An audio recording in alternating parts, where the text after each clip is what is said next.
终极审判日几部大片同时上演，其中不乏还有10连鞭的神剧。别急，咱们一样样来。先来看看小将将军对阵瓦菲的比赛。瓦菲在征战本次世锦赛的资格赛之前，刚刚更换了汉美的 H 皮头，这也是他用这款皮头打的第2场比赛。比赛一开场，小将将军取得了3-0的领先优势。前3局球打完，给人的感觉是眼前一亮。排名在100位开外的将军，这也是他的第一次克鲁斯堡之旅，给人感觉心态沉稳，杀伐果断。但是，好吧，也别但是了，咱们先来看看将军前3局的亮眼表现。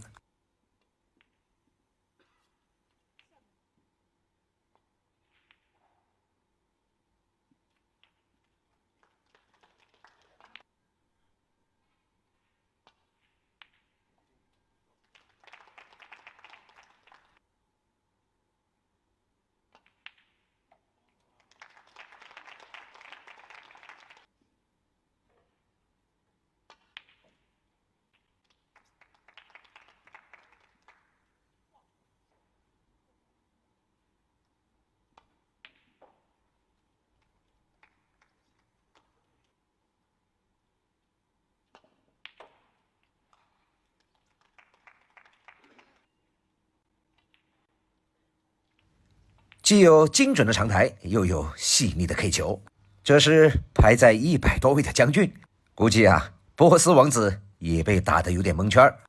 第4局的关键时刻，准前16的悍将瓦菲居然连这样的红球都出现了失误。随后将军获得了上手的机会，若不是因为架杆不够硬，防守的经验略有欠缺，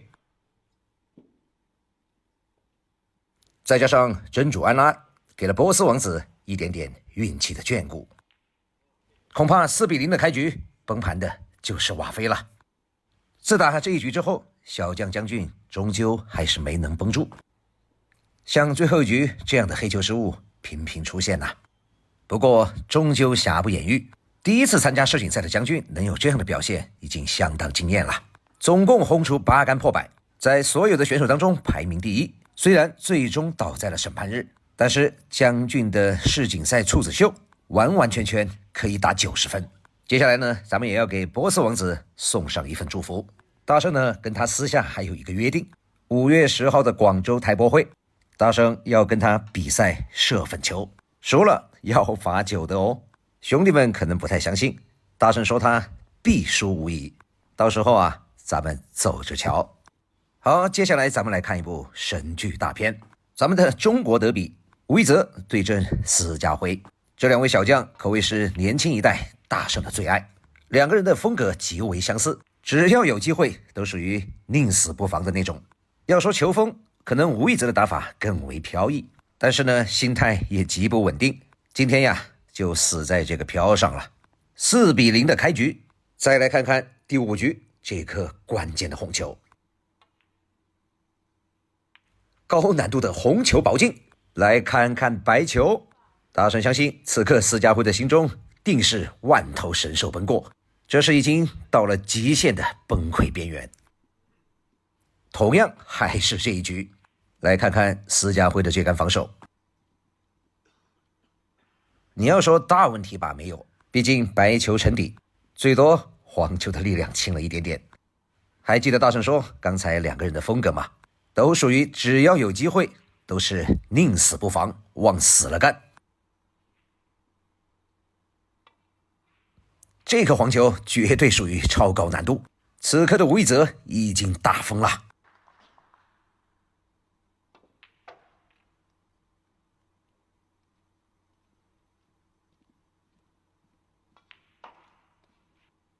注意看这一杆吴一泽要秀左手。这2位球员呢，还有一个特点，就是左手都特别好。吴一泽是左手可以破百，而施家辉的左手是可以打147哦。当然，问题也出在这杆左手上面，这个白球的细腻度就差了那么一丢丢。当然，这个位置对于职业选手来说也谈不上什么难度。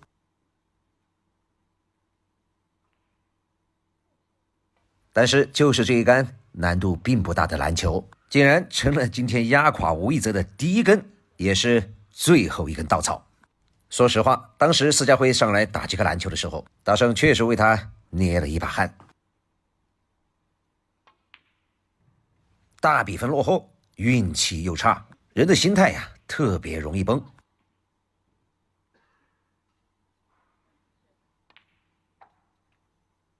再来看这颗最后的黑球哈，这种球在平时正常时都不白给，何况是关键时刻的最后一颗，这种球相当考验心脏。硬，确实硬。接下来的故事，你仿佛在看一部神剧。这是上半场第一阶段结束时，注意看施家辉这杆青台之后的表情，倔强当中问你服不服，同时呢又感觉到巨大压力中的一种释放。连追5局，这仅仅只是开始。后面的剧情呢，相信兄弟们都知道了。打4比0时，他的对手没有崩。上半阶段被对手反打5比0之后，他自己反而崩了。休息了3个小时回来之后，居然还是没有恢复。